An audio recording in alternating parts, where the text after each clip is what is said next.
I've always preferred silence. For most, existence is a loud, desperate broadcast, a constant need to be witnessed, catalogued, and confirmed. People shout their opinions into the void and call it personality. They express their grief and call it depth. They wear their ambition like a billboard and call it drive. But for me, peace is a currency. Silence is the only language that has never lied to me. When I came out at 16, it wasn't a tragedy, it was just another quiet truth. My mom had made her Sunday pot roast that evening, the kind that had been slow cooking since noon, filling the whole house on Crestwood Lane with that low, warm smell of rosemary and beef that meant everything was fine with the world.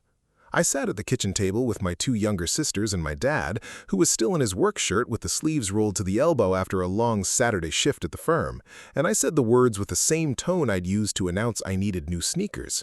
I'm gay. My mom set down her fork, reached across the table and squeezed my hand once, firm, sure, like a punctuation mark on something already understood. My dad cleared his throat and said, "You want the last of the carrots?" My sister Becca rolled her eyes and said, "Took you long enough. I've known since you were 12. And that was it. That was the whole storm, a teacup of a thing. My family passed the bread basket, gave me a hug, and let me stay in my shadow. I think about that night a lot now.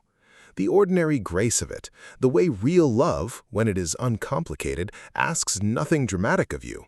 It just is. As a second-year political science student at Harrington University in Washington, D.C., I am a ghost. I sit in the back row of every lecture hall with deliberate precision, third seat from the left, close enough to the aisle to exit without ceremony, far enough from the center to be overlooked by every professor who scans the room for participation.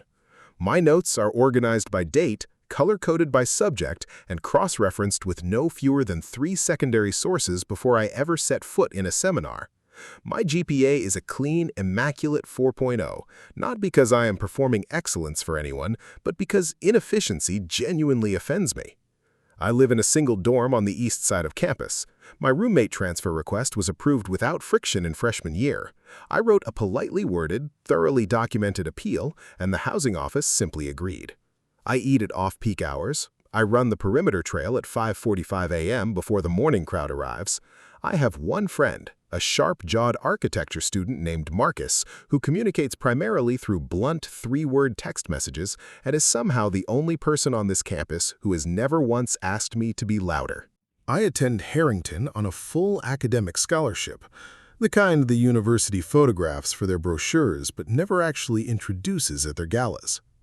Behind the surface of my political science textbooks, behind the careful, unremarkable wardrobe of gray hoodies and dark jeans, I maintain a second life that no professor, no dean, no scholarship committee has ever glimpsed.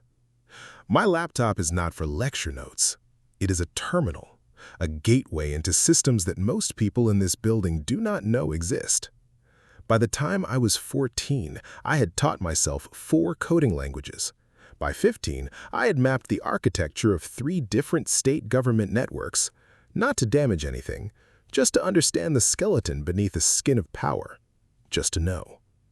Knowledge, I learned early, is the only weapon that never jams. Nobody at Harrington knows this. Nobody at Harrington, frankly, knows much about me at all. And that was my masterpiece, until the morning the glass doors of the Whitmore Hall faculty building didn't just open, they rattled. I heard him before I saw him.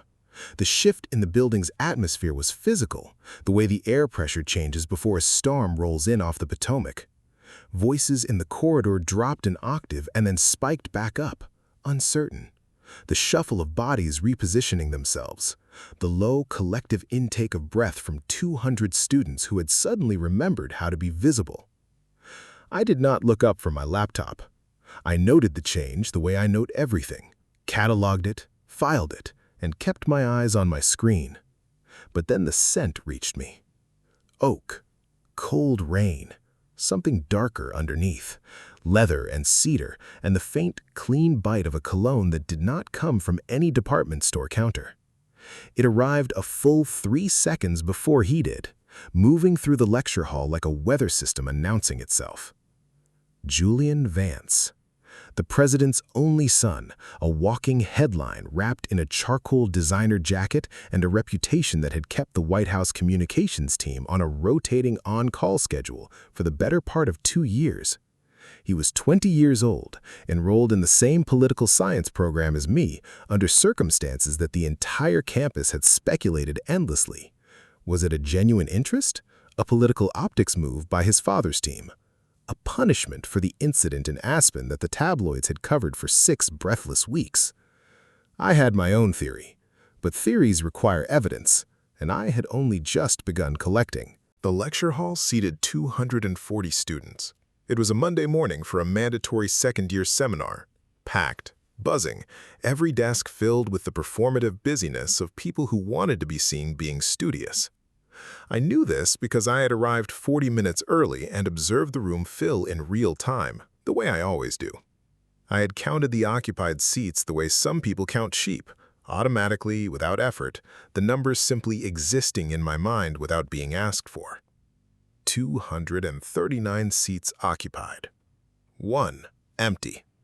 The dusty, slightly isolated desk directly to my left, the one nobody wanted because the overhead fluorescent above it flickered every 11 seconds like a slow, dying heartbeat, and because sitting next to the quiet scholarship kid in the back row was not, apparently, a social investment anyone was willing to make.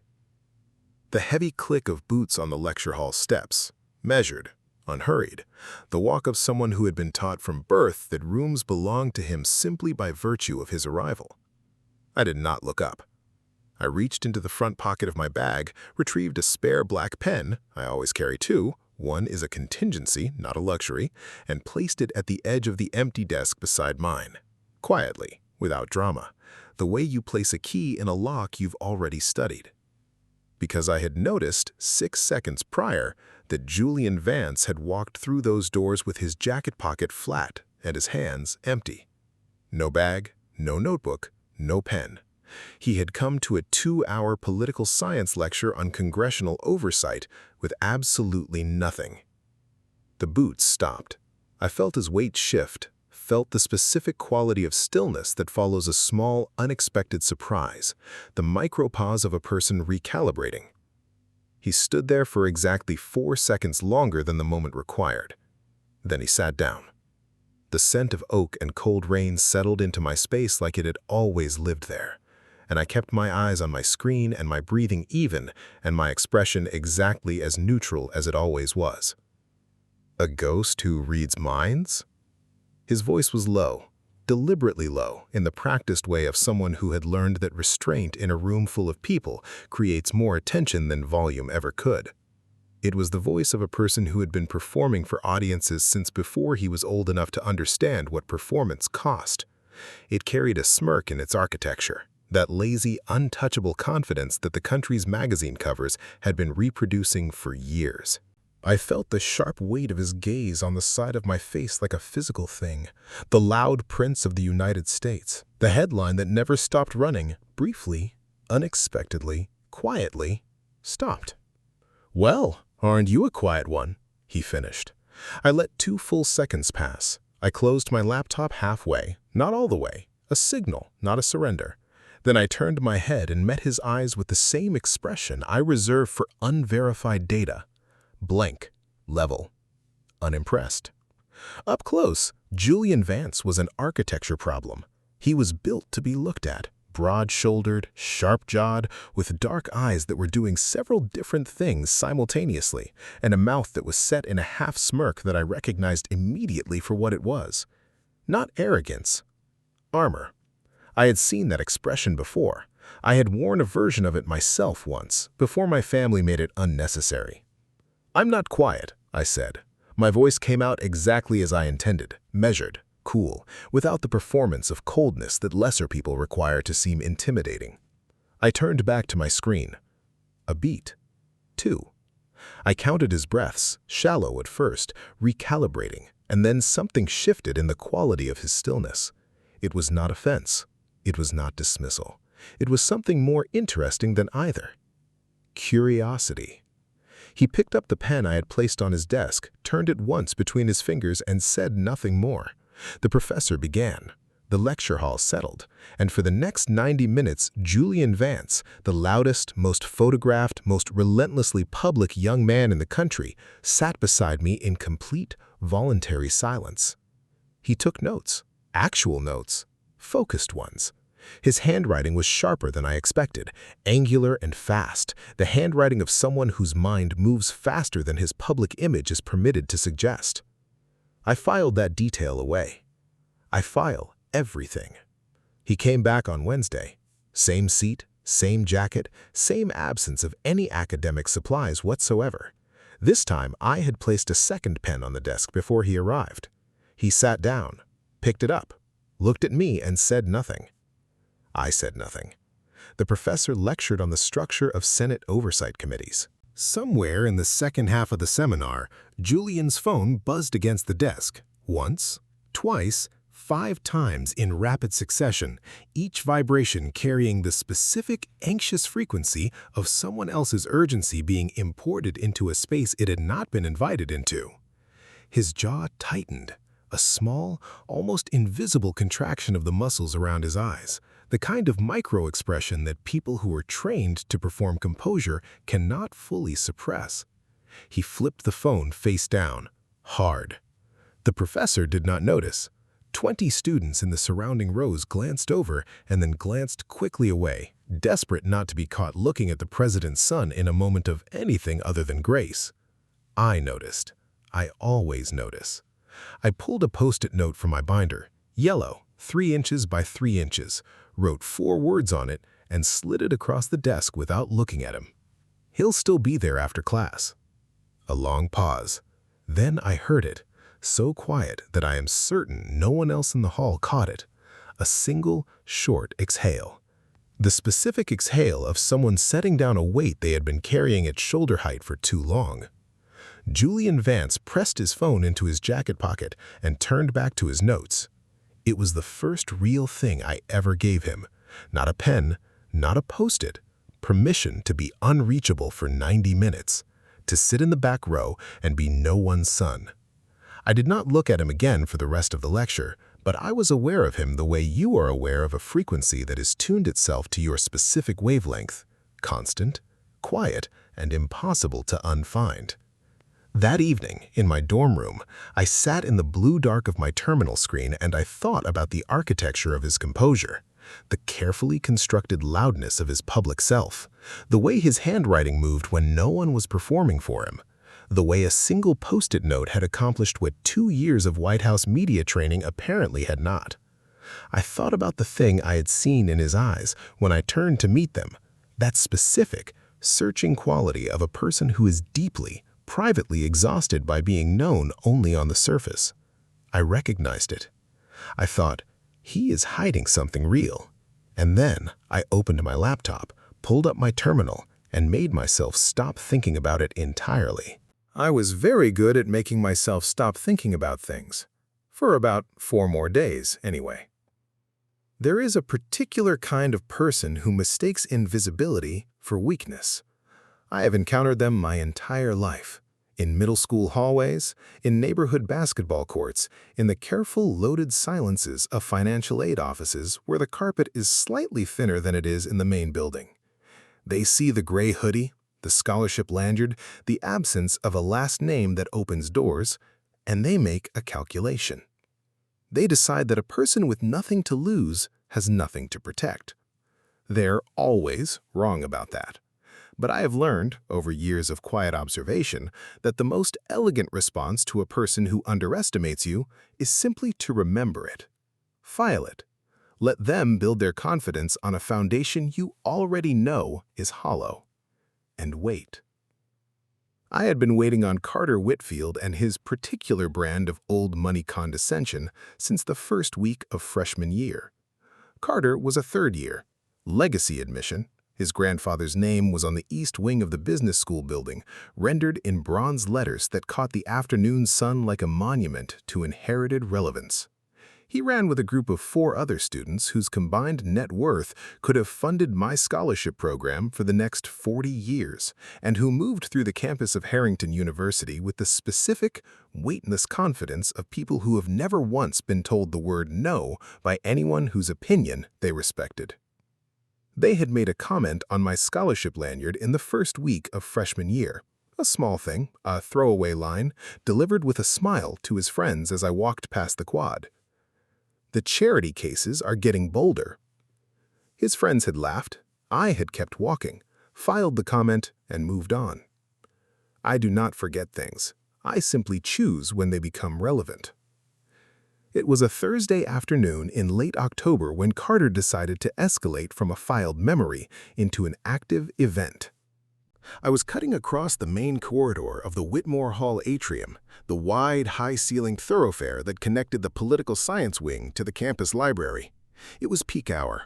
Classes had just released, and the hallway was dense with the movement and noise of a few hundred students filtering between buildings. The kind of crowd that provides cover for small cruelties.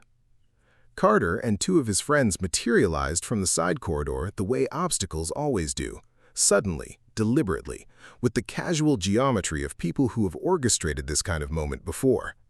Sinclair. He used my last name the way people use a label on a container, to identify the contents as something they don't intend to consume.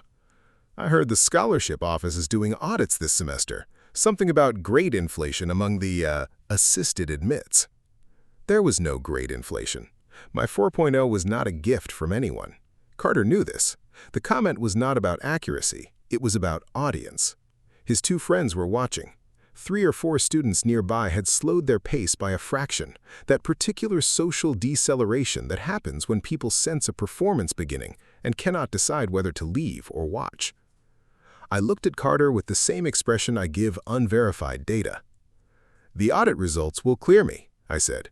"Your grandfather's bronze plaque, on the other hand, is going to need repolishing. The oxidation on the second letter is already visible from the east quad. Shame." Carter's smile tightened at the edges. Not gone, he was too practiced for that, but recalibrated.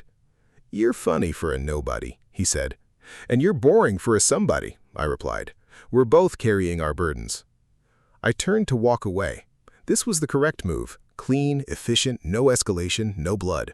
I had won the exchange on points, and the only rational next step was to exit before Carter's wounded ego made the calculation that volume could recover what wit had lost.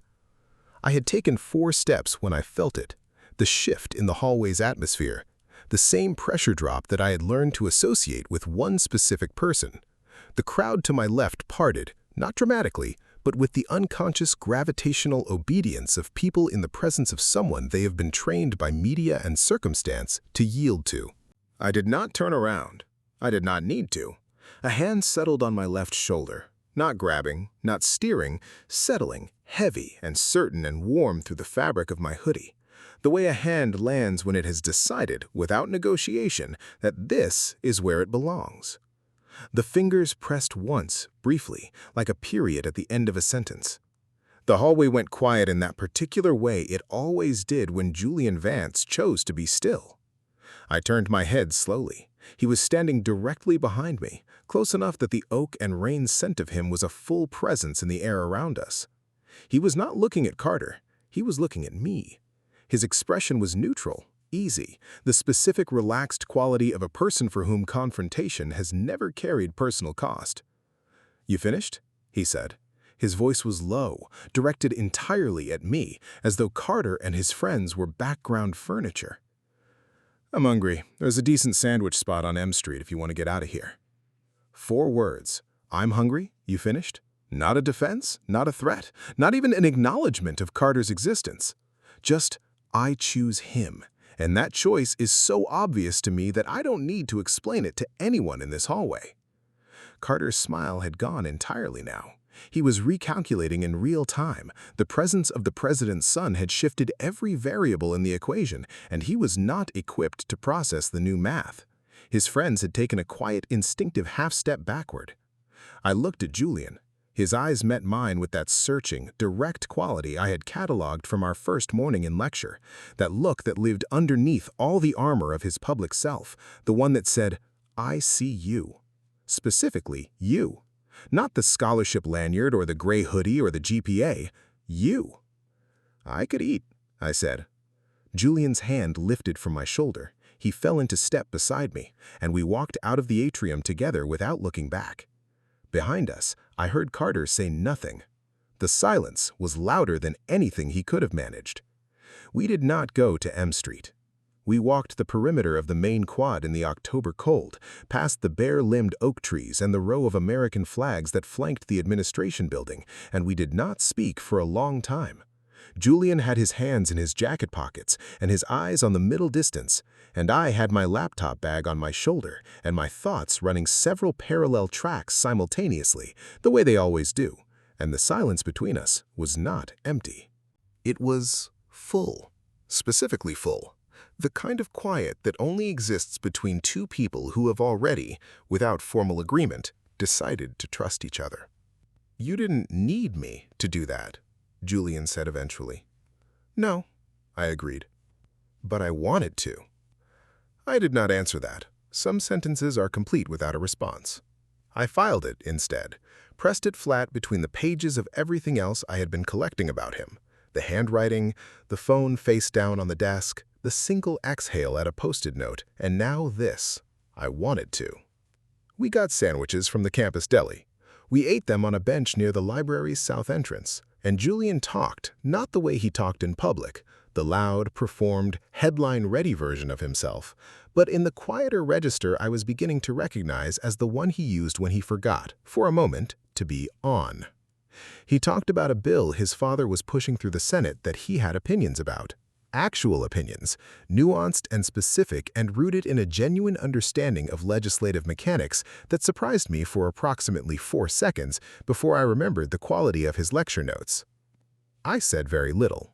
I listened, asked 2 questions, and watched the tension around his eyes ease by increments the longer we sat there, in the thin autumn sunlight. I was aware, with a precision that I found professionally inconvenient, that I was in trouble. The library incident happened 3 weeks later. We had developed, without ever naming it or negotiating its terms, a routine. Late evenings, twice a week, in the far back corner of Harrington's Whitfield Library, the archive section on the 3rd floor that smelled of old paper and climate-controlled air, and where no one under 50 ever voluntarily spent time. Julian would arrive with coffee for both of us from the cart on the 2nd floor, always black for me, always 2 sugars for himself, a preference I had noted on day 1 and never mentioned, and we would work in silence for hours, occasionally exchanging notes, occasionally arguing in low voices about legislative theory, occasionally saying absolutely nothing for stretches so long and so comfortable that I had stopped tracking the time the way I normally did. He was struggling with a constitutional theory paper. I could see it in the particular frustrated stillness he went into when he stared at a page too long. The jaw set, the pen tapping twice, the exhale through his nose that meant he was considering giving up and had not yet decided against it. I pulled my summarized notes on the topic from my binder, 6 pages, cross-referenced with a color-coded breakdown of the primary arguments and their counter-arguments, and slid them across the table. No comment, no ceremony. Julian looked at the notes. He looked at them for a long time. Then he looked at me. The mask, the easy, smirking, untouchable public face of Julian Vance, was entirely absent. What replaced it was something I had only glimpsed in fragments until now, something unguarded and tired and very young and real. He looked like a person who had been performing at altitude for so long that he had forgotten what sea level felt like and had just, unexpectedly, found it. He leaned forward and rested his forehead against my shoulder. Not dramatically, quietly, the way you set something down when you have been carrying it for too long and you have finally reached a surface you trust to hold the weight. "Why is it only quiet when I'm with you?" he said. His voice was barely above a murmur, directed at the table, at nothing. "Everywhere else, there's just noise. All of it, all the time." I did not move. I did not offer a platitude or a solution or a reframing.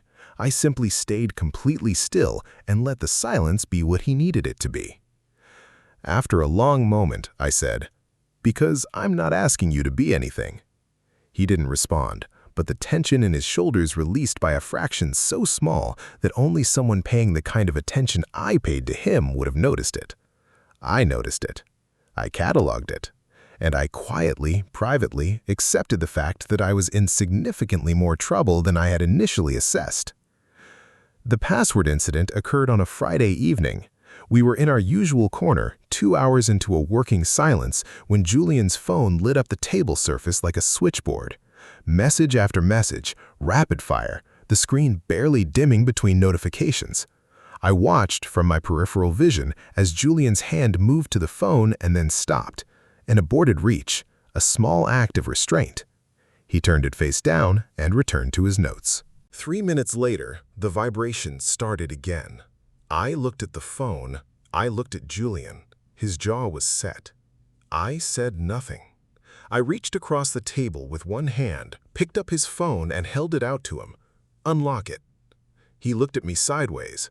"Why?" "Because I'm going to fix it." A pause, then Julian Vance unlocked the phone and placed it back in my hand with the resigned compliance of a person who had learned, over 7 weeks of Thursday evenings, that questioning me was usually less efficient than simply watching what happened next. I worked for 4 minutes. My thumbs moved through his settings architecture with the efficiency of someone for whom phone security systems are roughly equivalent to a combination lock on a screen door. I restructured his notification permissions, rerouted his direct message access through a secondary filter I built in approximately 90 seconds, and installed a quiet, invisible protocol that activated at 8 p.m. every evening. I set the override password. I placed the phone back on the table. "What did you do?" Julian asked. "After 8 p.m., your direct messages filter to a quarantine folder. You won't see them until morning." I picked up my pen and returned to my notes. "You'll sleep better." Julian picked up his phone and navigated to the settings. He found the password prompt immediately, he was sharp enough for that, and looked at me. "What's the password?" I turned a page. "Leo is my favorite. Capital L." The silence that followed lasted approximately 5 seconds. Then Julian Vance made a sound I had never heard from him before, a short, genuine, startled laugh, not performed, not constructed for an audience, the kind that escapes before the performer can catch it. He set the phone face down on the table. When I glanced over, the back of his neck was faintly red. "You're insane," he said quietly. "The password works," I replied. He did not change it. I know because I checked, not intrusively, just architecturally. The protocol I built sent a quiet confirmation to my own system every time the override was accessed. For the next 3 weeks, the only person who messaged Julian Vance after 8 p.m. was me. He responded to every single one within 4 minutes. I filed that too. I filed all of it, every data point. Every quiet exhale, every moment his forehead found my shoulder like it was looking for something it had already decided was home. I built the whole picture, piece by piece, the way I build everything. And what the picture showed me, assembled in full, was something I had not accounted for in any of my calculations. I was not observing Julian Vance anymore. I was keeping him. There's a specific kind of hunger that has nothing to do with want. Want is loud. Want announces itself, paces, and makes demands. What I felt for Julian by November was quieter and more dangerous than want. It was gravity, the slow, inexorable pull of a thing that has already decided its own outcome and is simply waiting for you to stop pretending you have a choice in the matter. I had cataloged every piece of him by then. The way he chewed the cap of his pen when a theory frustrated him. The way his voice dropped half a register when he was being sincere. The way he always arrived at our library corner with exactly the right coffee every time, without ever once asking me to confirm what I took in it. These were not the observations of a political scientist studying a subject. They were the observations of a person who had quietly, irreversibly, made someone else the fixed point around which everything else was oriented. I had not told him this. I operate on evidence, not confession. and the evidence, until the night of the Harrington Fall Gala, had remained carefully, mutually unspoken. The gala was a Harrington tradition, an annual fundraising event held in the university's Whitmore Pavilion, attended by current students, alumni, a rotating cast of DC political figures, and the kind of donors whose names appeared on buildings rather than donor walls. Black tie, open bar for anyone with a faculty badge, a string quartet in the East Wing, and a DJ in the West Wing, because Harrington was always a campus that couldn't fully decide what it wanted to be. I attended because Marcus had looked at me over his architecture blueprints 2 days prior and said in his characteristic 3-word style, "You should go." When Marcus uses 4 words, it means he is serious. I wore the one dark blazer I owned, the one my mother had bought me for my cousin's graduation in Arlington 2 years ago. It still fit. I arrived at 8:15 p.m., assessed the room in under 90 seconds, identified the quietest corner near the north wall and stationed myself there with a glass of sparkling water and the specific social camouflage of a person who appears to be waiting for someone. I found Julian without looking for him. My eyes simply arrived at him the way a compass needle doesn't search for north. He was in the center of the pavilion's main floor, surrounded by the gravitational orbit of people that followed him everywhere. Classmates, the children of senators and cabinet members, a photographer from the university's media team who had been assigned to document the evening and had clearly decided that Julian Vance was the evening's primary subject. He was laughing at something, head tilted back, the full public performance of himself operating at peak capacity. The charcoal jacket, the easy posture, the smile that the country had seen on magazine covers and state dinner photographs since he was 17 years old. I watched from my corner and felt the quiet heat of something I did not immediately identify as jealousy, because I'm not accustomed to naming things before I understand them. A woman to his left, the daughter of the Deputy Secretary of Commerce, based on the event's guest list I had reviewed online that afternoon, placed her hand on Julian's forearm. She said something close to his ear. Julian laughed again, politely, the way you laugh at things that aren't funny when you've been raised to keep the room comfortable. I set my glass down. I crossed the pavilion floor. I did not move quickly. I did not announce myself. I simply navigated the crowd with the unhurried efficiency of someone who knows exactly where they are going and has already decided what they will do when they get there. Julian saw me when I was 4 feet away. Something in his expression shifted, not dramatically, not in a way the surrounding crowd would register, but the specific recalibration I had learned to read like a second language. The slight ease around his jaw, the half-second where the performance dimmed and the person underneath surfaced, briefly, like a light turning on in a back window. I stopped in front of him. I reached up, gripped the lapels of his jacket and straightened his tie. It had shifted a 1/4 inch to the left at some point in the evening, a small asymmetry that would have been invisible to anyone not paying the kind of attention I paid. I smoothed the fabric once, precisely, and met his eyes. "You're late for our study session," I said, calmly, just loud enough for the immediate circle to hear. The woman with her hand on his arm removed it. Julian's mouth curved, not the public smile, the real one, the crooked, slightly startled one that I had learned was the one that cost him something. He turned to the surrounding circle with the easy grace of someone who has been making exits look like choices his entire life. "Gentlemen," he said, and then to the photographer, with the finality that closed the conversation like a door, "We're done."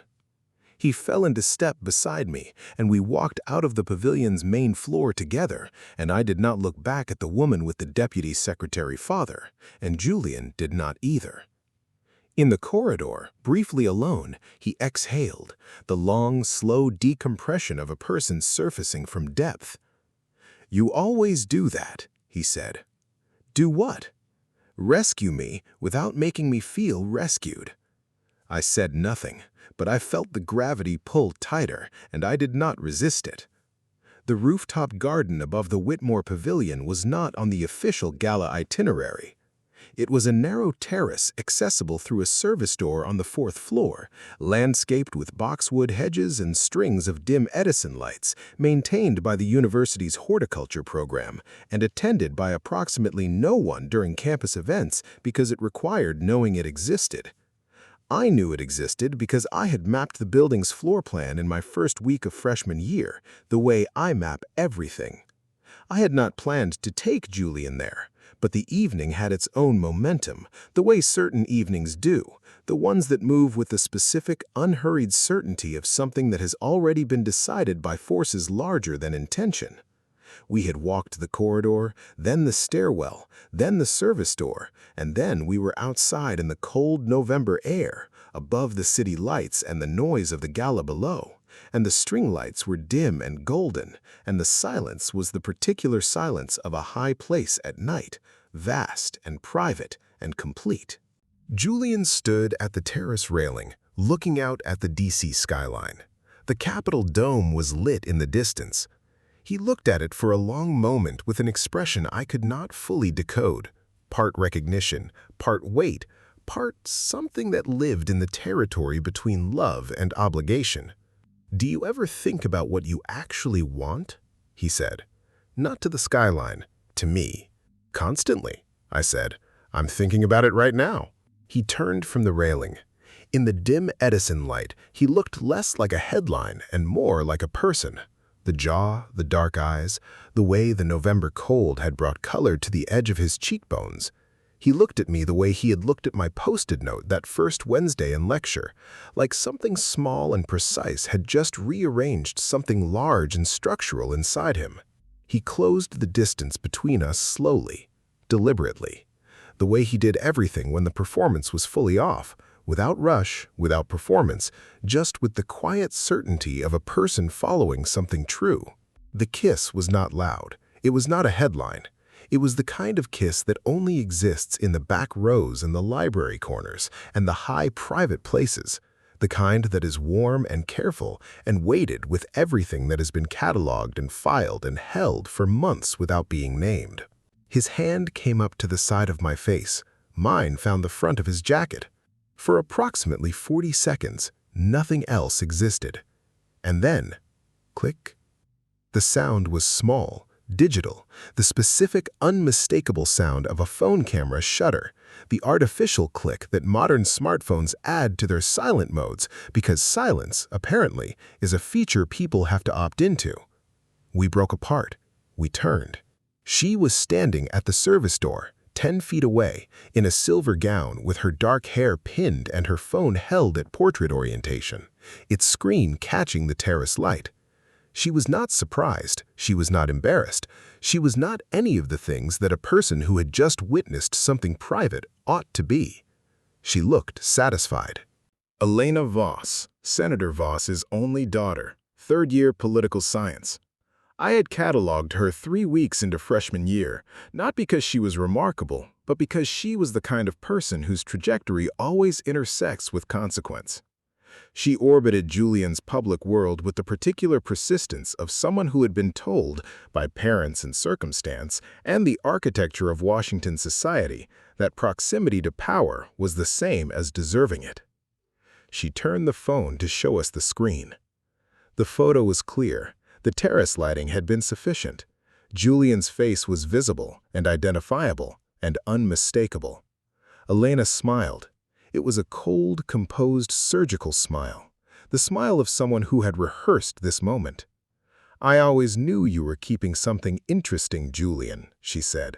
Her voice was even, almost pleasant, the pleasantness of a scalpel. "I just didn't think it would be something quite so career-ending." She tilted her head at me briefly, the way you glance at a piece of furniture that is in your way, then back to Julian. "You have 24 hours. Announce our engagement, a private family statement to the press, nothing elaborate, or this photo goes to every major outlet in the country." The smile did not move. "Your father's re-election campaign begins in 8 months. I'd think carefully." She tucked the phone into her clutch, turned, and walked back through the service door with the unhurried composure of someone who believes the outcome is already settled. The door closed. The November air was very cold. Julian turned to me. His face had gone still in the way that I recognized now as the outermost edge of his composure, the place where the performance and the person had both gone quiet at the same time, and what remained was just the raw, unmanaged reality of the situation. "Leo, don't panic," I said. "She has—" I heard what she has. I straightened my jacket. "Don't panic." He looked at me, searching, the way he always searched my face for the thing I wasn't saying out loud. This time what I wasn't saying out loud was, "I've already started. Not yet." The architecture of what I was planning required silence and time and the particular focused stillness of a mind that has stopped feeling and started working. I put both of those things away and started working. She found me alone the next morning. I had expected it. Elena Voss was thorough, I had assessed that much, and the photo gave her two levers, Julian and me. She would apply pressure to both separately to see which one gave first. Basic interrogation architecture. I had read enough political science case studies on coercive negotiation to recognize the structure in my sleep. The classroom was empty, a seminar room in the Whitmore Annex that didn't have a class until 11 a.m. She had either followed me or had someone tell my schedule. I filed that detail for later and did not alter my expression when she walked in. She was dressed for a different kind of performance than last night, business casual, controlled. The silver gown replaced with a blazer and a look of managed pity that was, professionally speaking, the most offensive thing she had worn yet. She placed an envelope on the desk in front of me. She did not sit down. "I want to be clear that I don't enjoy this," she said, in the tone of someone who very clearly did. "You seem intelligent, Leo. You're obviously capable, and for what it's worth, I think you genuinely care about him." A brief pause, calibrated for effect. But caring about someone and being right for them are different things. Julian's life, his future, his father's legacy, this country's political architecture, none of it has room for a scholarship student from a row house in Arlington who nobody has ever heard of. She gestured at the envelope. "That's enough to transfer to any university in the country, comfortably. It isn't charity, it's a practical solution." She folded her hands. "If you actually love him," she said, with the precise poisonous sweetness of someone deploying a weapon they have sharpened for exactly this purpose, "you'll disappear before you ruin his life. People in our world don't marry for love, Leo. We marry for power. You're not a partner. You're a temporary distraction, and the kindest thing you can do for him and for yourself is to accept that before this becomes something uglier than it needs to be." She waited. I looked at the envelope. I looked at it for exactly as long as it took me to make sure my expression carried nothing, not anger, not hurt, not the specific cold fury that was running several quiet laps underneath all of it. Then I reached out, picked it up, and placed it back on her side of the desk with the same deliberate calm I use when I close a terminal window I'm finished with. I stood up. Elena blinked. It was a small thing, involuntary, a quarter-second disruption in her composure, but I cataloged it. "Your analysis has a structural flaw," I said. My voice was even, quiet, the same temperature it always was. "You've built your entire argument on the assumption that Julian's value is his title. That's what makes him worth protecting, is the political capital attached to his last name." I picked up my bag. "But you never actually talked to him. Not really. Not the way you talk to someone when you're not performing. You've never sat in a back row and watched him argue constitutional theory for 2 hours because he actually cares about it. You've never seen what he looks like when nobody's watching." I slung my bag over my shoulder. "I have," I said, "which means I know something about Julian Vance that you don't, and that your engagement strategy, your photo, and your envelope have never once accounted for." I held her gaze. "Go ahead and post it. Let the country decide whether they prefer a first son who follows his heart or a senator's daughter who carries blackmail to a Tuesday morning classroom because she couldn't get a yes."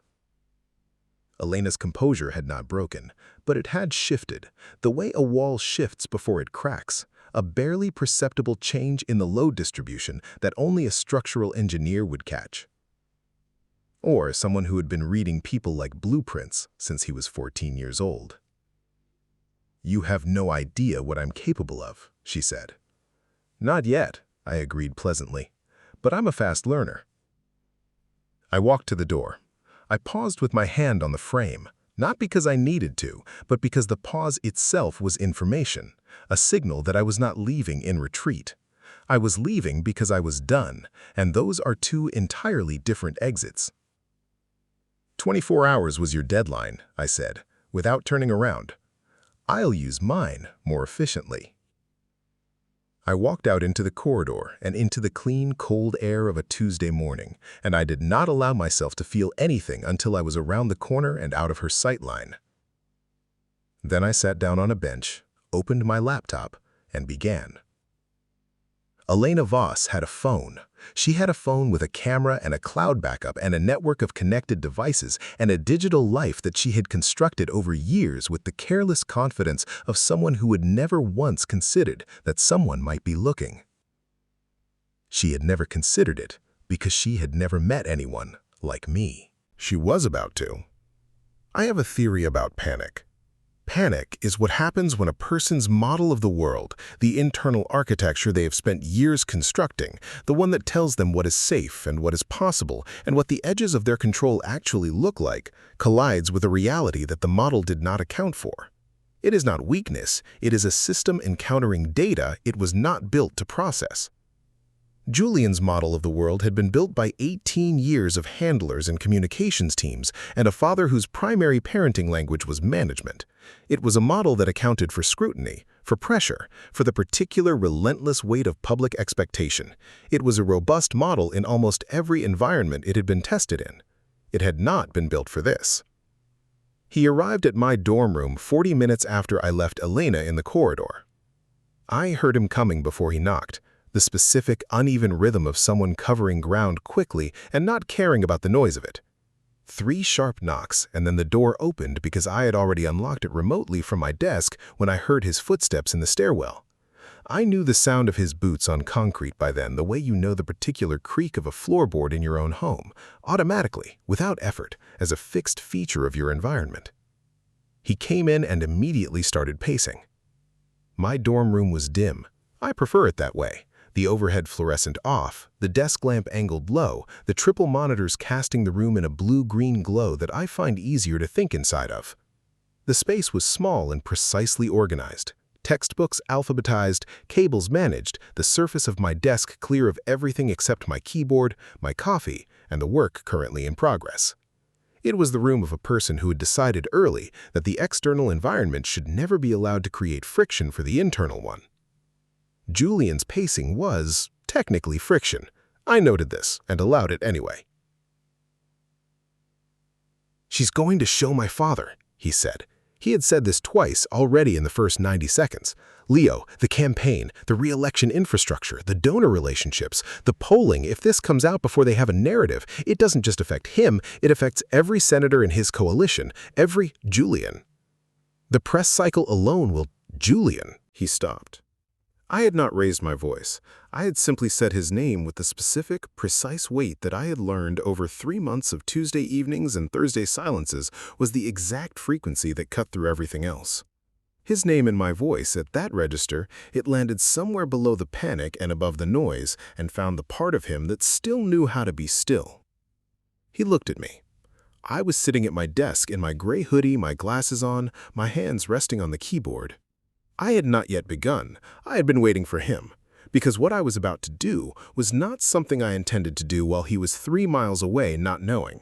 He deserved to be present for this. Not for the technical execution, he would not understand most of that, but for the moment after. For the knowledge that when the architecture of someone's cruelty is turned back on itself, he was in the room where it happened. "Sit down," I said, "and be quiet. I need to think." He sat on the edge of my bed. He pressed his hands together between his knees and looked at my monitors with the expression of a person trying very hard to trust something they cannot fully see. I turned back to my screens, and I began. Here is what most people do not understand about digital security. It is not a wall, it is a conversation. Every system, every device, every network that has ever been connected to anything else in the world has, by definition, agreed to talk, to send and receive, to authenticate and respond, to participate in the constant, invisible exchange of information that is the actual texture of the modern world. Security is not the absence of that conversation. It is the management of who is allowed to participate in it. I had been managing conversations since I was 14 years old. Elena Voss's digital life was not sophisticated. It was expensive. She had the latest hardware, the premium cloud storage tier, the high-end phone with the biometric lock. But expensive is not the same as secure, and hardware is not the same as architecture. She had built her digital world the way she had built everything else, on the assumption that her class and her resources made her untouchable. She had never considered the possibility of a ghost. I was inside her primary cloud account in 11 minutes. The credentials had been protected by a two-factor authentication system that was, in theory, impenetrable. In practice, it was a conversation I knew how to have. I navigated her storage architecture the way I navigate everything, methodically, without urgency, following the structure rather than forcing it. Her files were organized the way I expected them to be, surface-level neat, structurally careless. The backup systems were automatic and had never been audited by a human pair of eyes. She had not thought to look because she had not thought to worry. She had not thought to worry about me. I found the photo within 4 minutes of accessing her storage. 3 copies. The primary, one backup to a personal cloud, one to a secondary account she used for files she didn't want on her main profile. I noted all 3 locations. I did not delete them yet. Deletion is a blunt instrument, and I am not a blunt instrument. What I found next to the photo was more interesting. Elena's secondary account was older than her primary, a relic of freshman year, still actively syncing, apparently forgotten. It contained, among other things, a collection of video files organized by date and labeled with what appeared to be location initials and a set of initials that were not her own. I opened the most recent one. I watched approximately 12 seconds of it. I closed it. I sat very still for a moment, not because I was surprised. I had assessed Elena Voss as a person of comprehensive hypocrisy from the beginning, but because I was taking the full measure of what I now held in my hands. Then I opened a new terminal window, cracked my knuckles once, and went to work. Julian watched me from the bed without speaking. He had been quiet for 43 minutes. At some point, he had stopped pacing and started trusting, and the distinction was the kind of thing I cataloged without looking away from my screen. "Leo?" His voice was quiet. "What are you doing?" I hit a final sequence of T-strokes, a remote script, elegant and self-contained, designed to activate on a specific trigger and perform a specific function. Then I leaned back in my chair. I picked up my coffee. I looked at my monitors with the particular cold satisfaction of a proof that is resolved cleanly on both sides of the equal sign. "I'm making an edit," I said, "to what Elena is planning to show your father." Julian stared at me. "How are you—" "She has it on her phone, Leo. It's encrypted." "Her encryption is a deadbolt on a screen door," I said. "I've had access to her device architecture since this morning." A silence. "Since this morning? I told you I'd use my 24 hours efficiently." Julian looked at my monitors, then at me, then back to my monitors again. Something was happening in his expression, a slow tectonic shift, the particular look of a person who has been seeing something one way for months and has just received information that requires them to see it an entirely different way. I turned back to my screen and allowed him to recalibrate in peace. "You're terrifying," he said finally. Not with fear, with something that sounded, in its specific frequency, much more like awe. "I'm practical," I said. "There's a difference." I pressed enter with a soft final click. The script was live. The trap was set. What happened next was entirely up to Elena. I looked at Julian over the rim of my coffee cup. "Now we wait, and you stop pacing." I was not in the room when it happened. I want to be precise about this. I was 3 miles away, at my desk, in the blue dark of my monitors. But in the only way that mattered, I was present for every second of it. The air in the president's private study was, by all accounts, thick enough to choke on. Outside those soundproof walls, the country carried on with the comfortable fiction of the first family's perfect image, the press releases and the photo opportunities, and the careful, managed narrative that a team of 30 communications professionals maintained with the precision of a military operation. Inside, Elena Voss stood with the specific triumphant composure of someone who had spent weeks rehearsing this moment and was finally performing it for the right audience. The president, his son, and the golden ticket on her phone. "I'm sorry it had to come to this, Mr. President," she said, and my log captured the moment her thumb tapped the file, the moment my script registered the trigger and responded, the moment the remote lock engaged and the file swap executed in 0.3 seconds. Seamless. Invisible.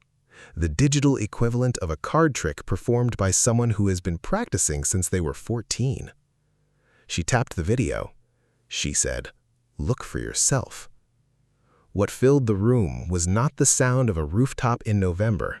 It was the unmistakable audio of a hotel room recorded by Elena's own phone camera on a Thursday evening 4 months ago, synced automatically to her secondary cloud account, and retrieved this morning by a scholarship student in a gray hoodie that nobody at Harrington University had ever bothered to notice.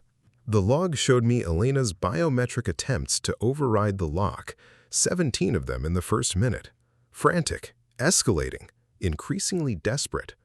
The ghost icon I had embedded in her display's corner blinked steadily through all of them, a small, quiet signature, because I am a ghost, and ghosts leave marks only for the people who know how to look. The president's voice, when it came, was a single word directed at Elena, and it was the specific register of a man who had spent 20 years making rooms obey him. "Get out." And then the First Lady was in the doorway. I learned this part later from Julian, who told me in fragments over the following days, filling in the picture that my logs couldn't capture. His mother had known for weeks. She had seen them in the library one evening in October, seen Julian's forehead on my shoulder, seen the quality of the quiet between us, and she had said nothing, because she was a woman who understood the difference between a secret that is hiding something wrong and a secret that is protecting something real. She had walked into that study, placed her hand on the president's shoulder and said, "Arthur, our son isn't a headline, he's a person, and for the first time in years he isn't alone." The silence that followed lasted, by Julian's account, approximately forever. Then the president looked at his son, the real one, the one underneath the management and the optics and the 20 years of careful image architecture, and something in the granite of his expression cracked, just a fraction, just enough. He turned to Julian. "Is he, the boy who did this, the IT student?" Julian said yes. He said my name. He said, "He's the only reason I'm still standing."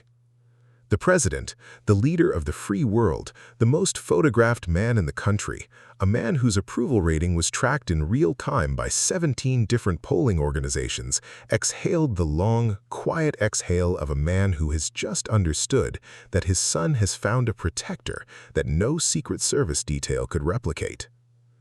"Then I suppose I should officially invite this ghost to dinner," he said. "Properly, this time." She found me in the library the next afternoon. I had returned to my usual corner, third table from the archive wall, the one with the good lamp and the view of the door. My political science textbook was open to chapter 14. My coffee was at the correct temperature. The afternoon light came through the high library windows at the low amber angle it takes in late November, and the archive section was as quiet as it always was, which is to say, completely. I heard her heels on the library floor from 40 feet away.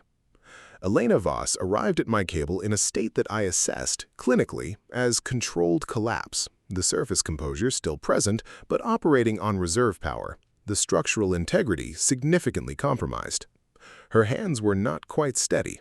Her eyes carried the specific, cornered quality of a person who has run the calculations and cannot find an exit. She stopped across the table from me. "You think you won," she said. The words came out tight, pressurized. "I'll find something. I'll destroy you. I turned a page. She stopped. I let the silence sit for a moment. Not cruelty, just precision. The pause of a person who is not afraid and needs her to understand that fact completely before I say anything else. Then I looked up. "I've mapped your father's offshore accounts," I said. My voice was the same temperature it always was, even quiet, the conversational register of someone discussing the weather. The routing structure through the Cayman subsidiary is particularly interesting. I also have the serial numbers of the watches your security guard purchased with the payments you made him over the last 8 months. The bank transfer records are already compiled. I held her gaze. I am a ghost, Elena. You cannot hit what you cannot see, but I see everything. I let that land. If you breathe Julian's name to a reporter, to a classmate, to anyone, the video is the least of what goes public. I don't just leak a file. I dismantled the entire architecture your family has spent 30 years constructing, server by server, account by account, until there is nothing left for the evening news to find because I have already found it first. I closed my textbook. Do we understand each other? Elena backed away from the table. I watched her go without expression. She turned at the edge of the archive section and walked quickly, not quite running because she was still, even now, performing for an audience she imagined was watching, and then she was gone, her heels fading down the library stairs into silence. I opened my textbook again. I had been on page 212. I returned to page 212. The afternoon light shifted by a degree. The library was very quiet.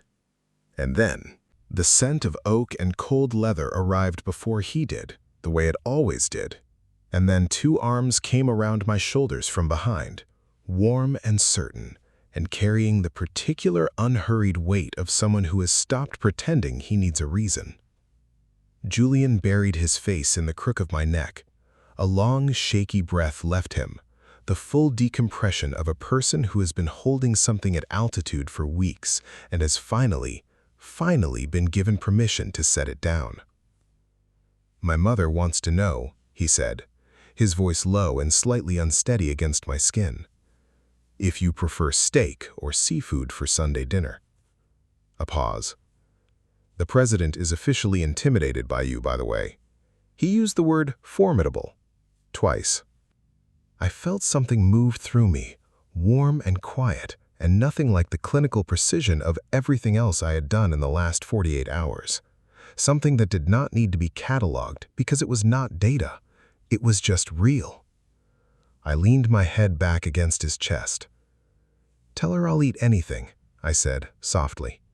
My hand reached up and found his, tangling our fingers together the way you hold something you have decided to keep. As long as I'm sitting next to you. Julian laughed. The real one, the unguarded one, the one that escaped before the performer could catch it. He pressed his mouth to the top of my head and stayed there. Outside the library windows, the late November sun was cutting long gold lines across the campus of Harrington University.